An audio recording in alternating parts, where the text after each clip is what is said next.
देखो ये काम काम समझ गए ना, वासना इच्छा उसे कहते हैं काम। ये कहां से उत्पन्न होती है?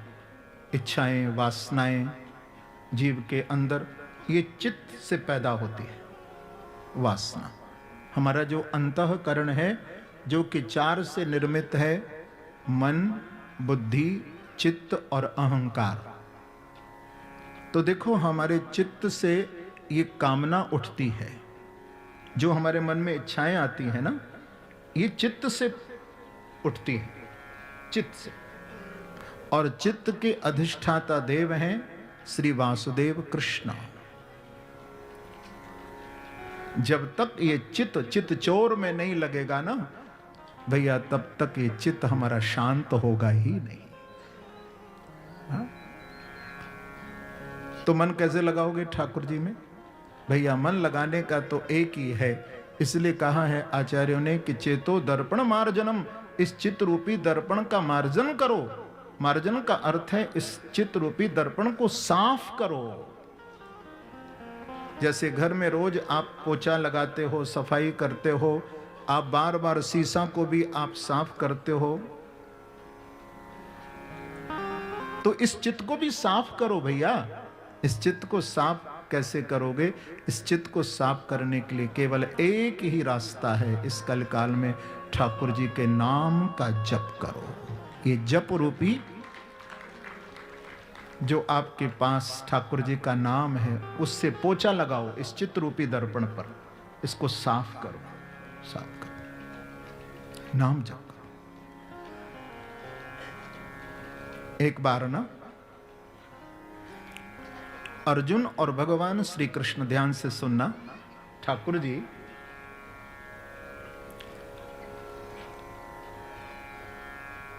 आज अर्जुन ने ठाकुर जी का रथ चलाया था। वैसे कौन चलाता था? अर्जुन का रथ किसने चलाया? भगवान ने चलाया। लेकिन आज थोड़ा उल्टा हुआ। जब द्वारिका से भगवान हस्तिनापुर से द्वारिका जा रहे थे, तो आज रथ ठाकुर जी नहीं चला रहे हैं, आज रथ चला रहे हैं अर्जुन। अब बहुत लंबी यात्रा है हस्तिनापुर से, माने दिल्ली से द्वारिका, उस समय की बात है, लंबी यात्रा है। और वैसे भी ड्राइव लंबी हो तो थकावट हो जाती है। और मैं आपको बताऊं, आपको भूख न लगी हो, आप जैसे किसी को भूख कम लगती है ना, पर आप देखना जब आप ड्राइव करके, आप लंबी ड्राइव करके जाएं तो आपको ड्राइव करते समय बड़ी भूख लगेगी। अर्जुन आज रथ चला करके आए हैं, अब थकावट भी है, लेकिन थकावट ज्यादा हो गई अर्जुन को। अब थकावट हो गई तो अर्जुन आए द्वारिका में, तो अपने महलों में विश्राम करने के लिए चले गए। जब शाम का टाइम हुआ, भगवान ने रुक्मण जी को पूछा कि अर्जुन कहाँ है? बोले वो तो विश्राम में है। अरे अब तो शाम का टाइम हो गया और भोजन भी तैयार है और सुबह से सो ही रहा है, भोजन करना चाहिए, क्योंकि सब व्यवस्था हो चुकी है रुक्मण जी के द्वारा। तो रुक्मण जी ने कहा कि आप मुझे आज्ञा दो, मैं जाऊं। बोले हाँ रुक्मण जी आप जाओ और अर्जुन को बुला करके लाओ और हम बैठ करके सब लोग प्रसाद पाएंगे। तो गई रुक्मण जी। जब अर्जुन के महल में गई, अंदर प्रवेश करते ही अर्जुन गहरी नींद में सोया हुआ था और अर्जुन के अंग अंग से, एक एक रोम रोम से नाम निकल रहा है, कृष्ण कृष्ण कृष्ण कृष्ण कृष्ण। ऐसी स्वर लहरियां निकल रही हैं उसके रोम रोम से, कृष्ण कृष्ण कृष्ण। इतना तन्मय हो गई रुक्मणी जी कि उस स्वर लहरी में धीरे धीरे रुक्मणी जी ताली बजाने लगी, जैसे कृष्ण कृष्ण कृष्ण कृष्ण, ताली बजाने लगी। भूल गई कि मुझे तो उठाना है, भोजन के लिए ले जाना है। जब थोड़ी देर हुई तो भगवान के पास नारद जी भी आए हुए थे, बैठे थे। नारद जी को ठाकुर जी ने कहा कि रुक्मणी जी लेने के लिए गई हैं अर्जुन को और अभी तक नहीं आई, भोजन ठंडा हो रहा है। तो नारद जी ने कहा प्रभु आप हमको आज्ञा दीजिए, मैं जाऊं? हाँ, बोले नारद जी आप जाइए। तो नारद जी गए। जब नारद जी गए तो वही स्वर लहरी कृष्ण कृष्ण कृष्ण कृष्ण, और एक कोने में खड़ी खड़ी रुक्मणी जी ऐसे ताली बजा रही हैं, ताली बजा रही। नारद जी के कानों में जब कृष्ण नाम पड़ा तो नारद जी भी मंत्र मुग्ध हो गए और अपनी बीणा लेकर के वो भी बीणा बजाने लगे। थोड़ी देर जब हुई, ठाकुर जी बोले कि जो अर्जुन के रूम में जाता है वो वहीं रह जाता है, ऐसी क्या है वहां? तो उसी समय उस समय सत्यभामा जी आई।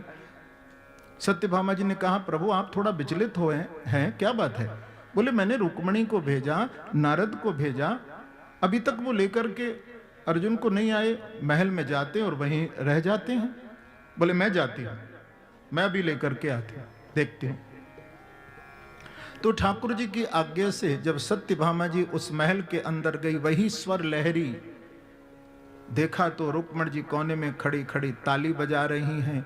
नारद जी आंखें बंद करके अपनी बीणा बजाते झूम रहे हैं।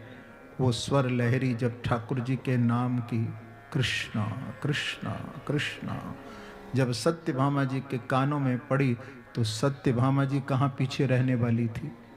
बोले वो भी अपनी कमर पर हाथ रख करके ठुमका लगाने लगी। बोलो श्री वृंदावन, नाचने लगी,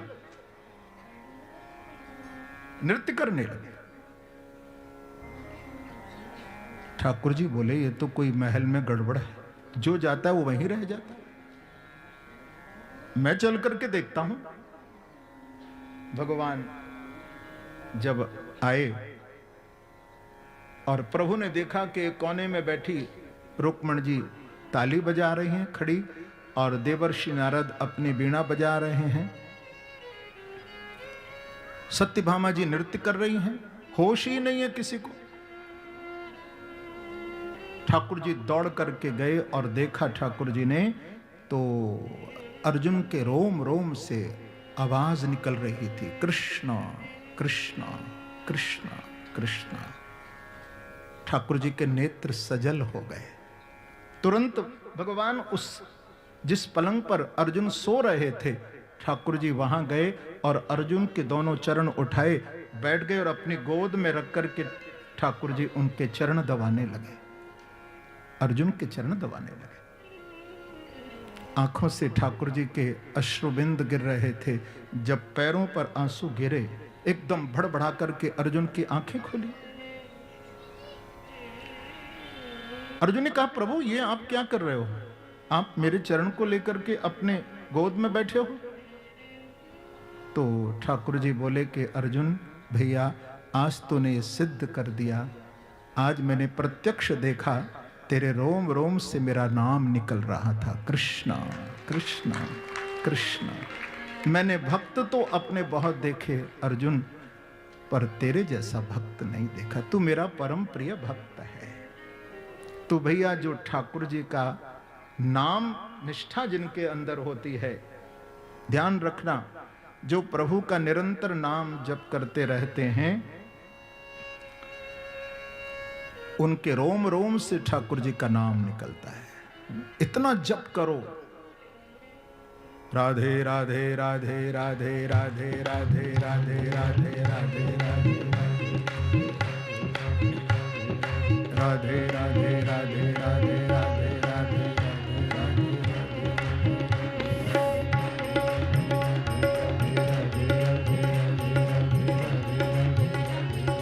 कहो कुंज बिहारी श्री हरिदास,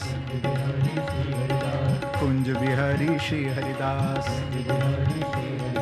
श्री वृंदावन निधिवन वास, श्री वृंदावन निधिवन वास, कुंज बिहारी श्री हरिदास, कुंज बिहारी श्री हरिदास, कुंज बिहारी श्री हरिदास।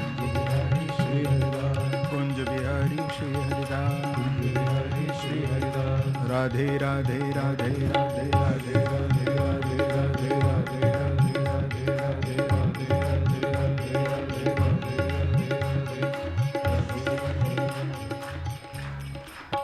ये नाम आपका कवच है। क्या है? ये कवच है। मंत्र किसे कहते हैं? मननात् त्रायते इति मंत्र। मननात् त्रायते मंत्र, जो हमारा त्राण करे।